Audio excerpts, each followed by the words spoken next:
వెహికల్స్‌కి tyres అనేవి త్వరగా అరిగిపోతుంటాయి sir. మరి ఆ టైర్స్ అరగకుండా త్వరగా ఏం చేయాలి? టైర్స్ అనేవి రోడ్డుని బట్టి ఎక్కువ అరుగుతుంటాయి. మట్టి రోడ్ల మీద ఎక్కువ లైఫ్ స్పాన్ వస్తాయి. అదే తార్ రోడ్లు మేస్తే కొంచెం తక్కువ లైఫ్ స్పాన్ వస్తుంది. సిమెంట్ రోడ్లకైతే ఇంకా తక్కువ లైఫ్ స్పాన్ వస్తుంది. సో రోడ్డు యొక్క దీన్ని బట్టి అంటే సమతల స్థితిని బట్టి టైర్ అరగడం జరుగుతుంది. రెండవది ఎక్కువ బ్రేక్స్ వేస్తే కూడా టైర్లు అరగడం జరుగుతుంది. టైర్ అరగకూడదు అనుకుంటే బాగా స్పీడ్ వెళ్తూ ఎప్పుడు బ్రేక్ వేయకూడదు. మొట్టమొదటిది రోడ్డు మీద 1,00,000 సార్లు తిరిగితే అరిగే అరుగుదలకి ఒక్కసారి బ్రేక్ కొడితే వచ్చే అరుగుదలకి సరిసమానం. రెండు ఒకటే. అంటే నేను ఒకసారి బ్రేక్ కొట్టాను అంటే ఇది 1,00,000 సార్లు తిరిగితే అరిగే అంత మెటీరియల్ ఒక బ్రేక్లోనే అరిగిపోద్ది. రెండోది ఒక్కొక్కసారి అలా బ్రేక్ కొట్టుకొని వెహికల్ ఇలా దూసుకొని వెళ్తుంది. బ్రేక్ అలా ఆగే ఉంటుంది, దూసుకొని వెళ్తుంది. అప్పుడు టైర్ మొత్తం తిరగదు. టైర్ ఒక ప్లేస్లోనే అరుగుదల ఎక్కువ అవుతుంది. అలాంటి సమయాల్లో ఎక్కువ అరుగుదల అనేది అక్కడ గురవుతుంది. ఆ ప్లేస్ అప్పుడు ఏమవుతుందంటే సైకిల్ తిరిగేటప్పుడు కూడా ఇలా ఒక డిఫరెంట్ టైప్ ఆఫ్ మూమెంట్ అనేది వెహికల్ అరుగుదలలో భాగంగా మనం డిఫరెంట్ మూమెంట్ అని గమనిస్తాం. దీనివల్ల మైలేజ్ భారీగా పడిపోతుంది.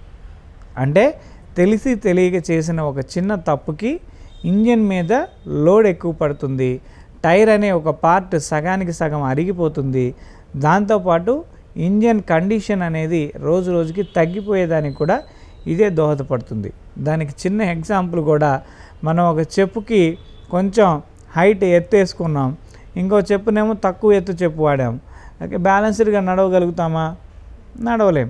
ఇది ఎలాగో ఈ టైర్లో కూడా 100% రొటేషన్లో జీరో పారామీటర్లో అంటే అది జీరో వచ్చే విధంగా ప్లస్ ఉండకూడదు, మైనస్ ఉండకూడదు. ప్యారలల్గా ఎప్పుడు జీరో వచ్చే విధంగా పారామీటర్ రౌండ్ సర్కంషన్ ఏదైతే ఉందో అదంతా ఈక్వల్గా ఉండాలి. ఎట్టి పరిస్థితుల్లో మనం బ్రేకులు ఎక్కువగా వాడినట్లయితే ఏ టైర్ అన్లెవెల్గా అరుగుతుందో తెలియదు. ఒకప్పుడు ఫ్రంట్ బ్రేకులే ఉండేవి. ఇవాళ చాలా వరకు అన్ని వెహికల్స్కి ఫ్రంట్ బ్రేకు, బ్యాక్ బ్రేకు రెండు వచ్చినాయి. బైకుల్లో కూడా ఇదివరకు ఫ్రంట్ బ్యాక్ రెండు ఉన్నాయి, కానీ మామూలు పెడల్స్ ఉండేవి, ఇవి ఉండేవి. ఇప్పుడు డైరెక్ట్గా డిస్క్ బ్రేక్ వచ్చేసింది ప్రతి దానికి కూడా. సో ఎలా అయితే ఒక చెప్పు మన కాలికి అన్లెవెల్గా ఉంటే మనం సరిగా నడవలేమో, ఇక్కడ కూడా ఒక వెహికల్ ఎక్కడైనా స్పీడ్గా వెళ్తున్నప్పుడు బ్రేక్ చేసినట్లయితే ఆ పర్టికులర్ ఏరియాలోనే అది డ్యామేజ్ అవుతుంది. 360 డిగ్రీస్లో 30 డిగ్రీ డ్యామేజ్ అయిపోతే రిమైనింగ్ 330 డిగ్రీస్ కరెక్ట్గా ఉంటుంది. తజ్మా ఆ 30 డిగ్రీలోనే అన్లెవెల్ అవుతుంది. సో ఇలాంటి పరిస్థితిలో వెహికల్ ప్రమాదకారిణిగా మారే అవకాశం ఉంది. వెహికల్ నుంచి అనేక సమస్యలు కూడా మైలేజ్ పికప్ అన్నీ తగ్గుతాయి, అనేక సమస్యలు కూడా పొందే అవకాశం ఉంది. సో కాబట్టి డోంట్ యూజ్ హార్డ్ బ్రేక్. ఎప్పుడు కూడా బ్రేక్ వేసినా స్మూత్ బ్రేక్ వేయాలి, స్మూత్గా హ్యాండిల్ చేయాలి. ఏదైనా 80 to 100 కిలోమీటర్ వెళ్ళేటప్పుడు రేషియో అనేది బ్రేకులకి అవసరం ఉండదు. అలా కంటిన్యూస్ వాడినట్లయితే బ్రేక్ పెడల్స్ లైఫ్ వస్తుంది. బ్రేక్ షూస్ ఎప్పుడైతే మీకు క్లియర్గా ఉంటాయో బ్రేక్ షూస్ లైఫ్ వస్తాయి. దాంతోపాటు టైర్లు లైఫ్ వస్తాయి. అంటే మనం తీసుకునే ఒక చిన్న నిర్ణయం వెనుక టైర్ మైలేజ్ పెరుగుతుంది, బ్రేక్ పెడల్ మైలేజ్ పెరుగుతుంది, బ్రేక్ షూ మైలేజ్ పెరుగుతుంది, బ్రేక్ డిస్క్ అంటారు దాన్ని, బ్రేక్ డిస్క్ మైలేజ్ పెరుగుతుంది.